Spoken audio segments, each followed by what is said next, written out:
आज की वीडियो उन माओं के लिए है जो अपने बच्चों के भूख न लगने, पेट में दर्द, कब्ज या गैस की शिकायत से परेशान हैं। इसमें बताएं कि आपका बच्चा किस किस्म की शिकायत में मुब्तला है।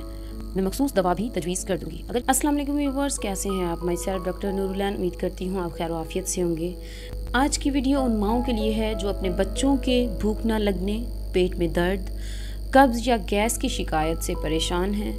चलिए बात करते हैं इन मिसाल की वजूहात और उन होम्योपैथिक दवाओं पर जो वाकई असर करती हैं। सबसे पहले बात करते हैं हम बच्चों के हाजमे के आम मसाइल पर। सबसे पहले अक्सर बच्चों को इस तरह के कुछ मसाइल होते हैं, जैसे कि खाने के बाद पेट फूल जाना, भूख का ख़त्म हो जाना, बार बार डकार या गैस होना, कब्ज़ या पतला पखाना, पेट में हल्का या तेज़ दर्द। ये सब अलामात ज़ाहिर करती हैं कि बच्चे का निज़ाम हज़म कमज़ोर हो चुका है। अक्सर नाकिस खुराक, स्कूल की टेंशन या बाहर की चीज़ें खाने से ऐसा हो जाता है। अब मैं आपको इसका सिंपल सा ट्रीटमेंट बताती हूँ जो कि होम्योपैथिक है और बहुत ज़्यादा फ़ायदेमंद है और बगैर किसी साइड इफ़ेक्ट के। अब बगैर किसी टेंशन और परेशानी के अपने बच्चों को ये दवाएं इस्तेमाल करवा सकती हैं। सबसे पहले इसमें आ जाती है नक्स वमीका। 30 पोटेंसी में आपने लेनी है।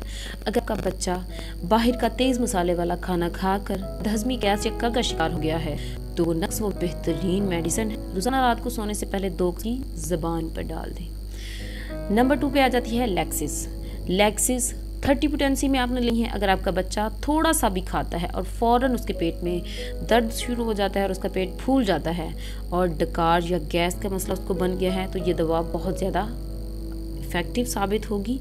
इसको आपने दिन में 2 बार इस्तेमाल करवाना है, खाली पेट इस्तेमाल करवाना है। बहुत ही अच्छी दवा है। नंबर 3 पे आ जाती है पोडोफाइलम को भी 30 पोटेंसी में लेना है। अगर बच्चा बार बार पतले पखाने कर रहा है, हर बार पखाने के बाद कमज़ोरी महसूस करता है तो ये दवा बहुत ही ज़्यादा कारआमद साबित होगी।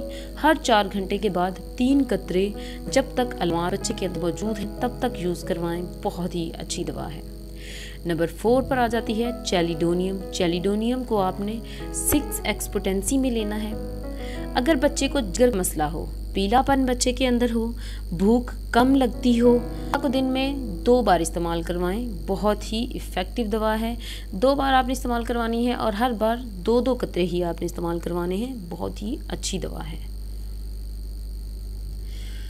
सो ऐसी माओं से मेरी रिक्वेस्ट है कि आप अपने बच्चों की थोड़ी सी केयर करें और कुछ एहतियाती तदाबीर मैं बताने लगी हूँ, उनको भी आपने लाजमी फ़ॉलो करने हैं। अगर आप चाहते हैं कि आपके बच्चे के पेट के मसाइल ठीक हो जाएं तो आपको इनमें से एहतियाती तदाबीर को फ़ॉलो करना पड़ेगा, ठीक है।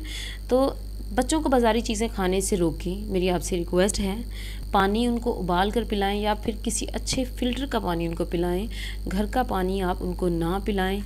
अगर किसी साफ़ एरिया में आप रहते हैं और आपका पानी साफ़ है, आपको इस चीज़ का यकीन है, तो आप घर का भी पिला सकते हैं। और अगर किसी आप ऐसे एरिया में रहते हैं जहाँ पे नदी नाले हैं, गंदा पानी आता है, तो आप अपने बच्चों को पानी या तो फ़िल्टर का पिलाएं या फिर आप उनको पानी को उबाल कर पिलाएं। रोज़ एक फल ज़रूर खाने को दें बच्चों को। ऐसा नहीं करें कि बच्चों को आप फल खाने के लिए दे ही नहीं रहे हैं और बाहर से चीज़ें उनको खिला रहे हैं। और याद रखें, अगर बच्चा बार बार बीमार पड़े तो अपने किसी नज़दीकी डॉक्टर से रुजू लाजमी करें। व्यूअर्स, अगर आपको वीडियो फ़ायदेमंद लगी हो तो मेरे चैनल को सब्सक्राइब करें और वीडियो को शेयर लाजमी करें। कमेंट्स में बताएं कि आपका बच्चा किस किस्म की शिकायत में मुब्तला है। मैं मखसूस दवा भी तजवीज़ कर दूंगी। अगर किसी को कोई प्रॉब्लम होती है और उस प्रॉब्लम का वो इलाज ढूंढ रहे हैं तो आप कमेंट सेक्शन में कमेंट कर सकते हैं। आपको आपके कमेंट का आंसर इंशाअल्लाह लाजमी दिया जाएगा। सो व्यूअर्स, मैं हूँ डॉक्टर नूर। मिलती हूँ किसी और नेक्स्ट अच्छी सी वीडियो में। तब तक के लिए अल्लाह हाफिज़।